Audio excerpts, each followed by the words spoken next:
que j'aime beaucoup dans la garderie ici, c'est justement qu'il y ait ces deux volets-là. Donc, c'est un développement global de l'enfant. Et l'enfant s'amuse beaucoup, fait beaucoup d'exercices, pratique différents, une belle variété de sports. Alors, ça fait en sorte que mes enfants bougent, sont fatigués à la fin de la journée. J'ai pas besoin d'essayer de trouver des nouvelles activités à l'extérieur de la garderie, les soirs ou les fins de semaine.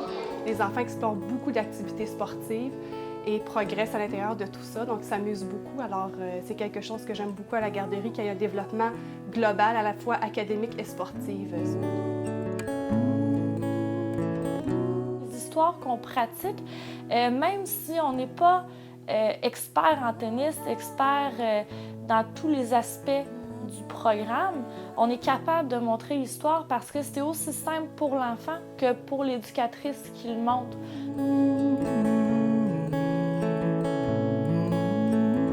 Bien, on a tout ce qui est, dans le fond, ça s'appelle le petit sport, on a tout ce qui est vraiment mis pour que les enfants soient capables. Donc, on a des petits filets, on va avoir des ballons spéciaux, des plus petites raquettes pour que le jeune soit capable de fonctionner. Donc, on n'aura pas des raquettes là, qu'on retrouve chez les grands.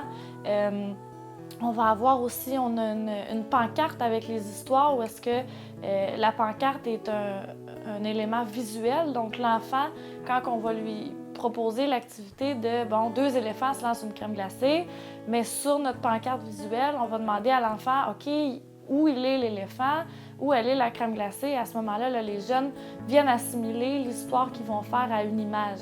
Donc, ça devient un peu plus intéressant que si on racontait une histoire dans le vide où est-ce que l'imagination ne se développe pas, tandis que quand ils voient l'image, c'est facile pour eux ensuite de se mettre à imaginer là, puis d'avoir toutes sortes d'images.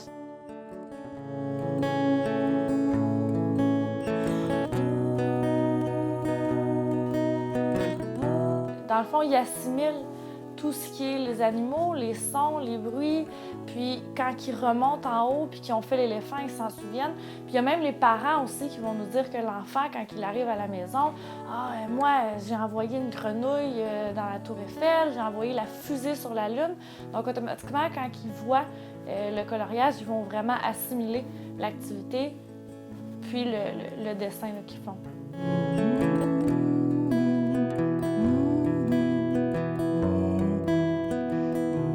En fait, le concept du petit tennis ou du petit sport, c'est d'adapter le sport ou le tennis à l'enfant et non pas le contraire.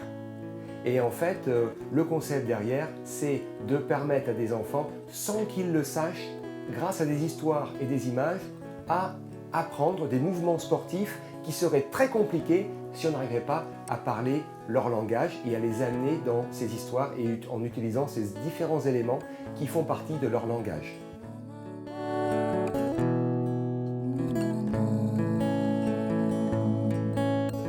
Donc présentement, nous recevons beaucoup d'approches, beaucoup de téléphones de garderie qui aimeraient bien mettre en place des programmes Petit Sport.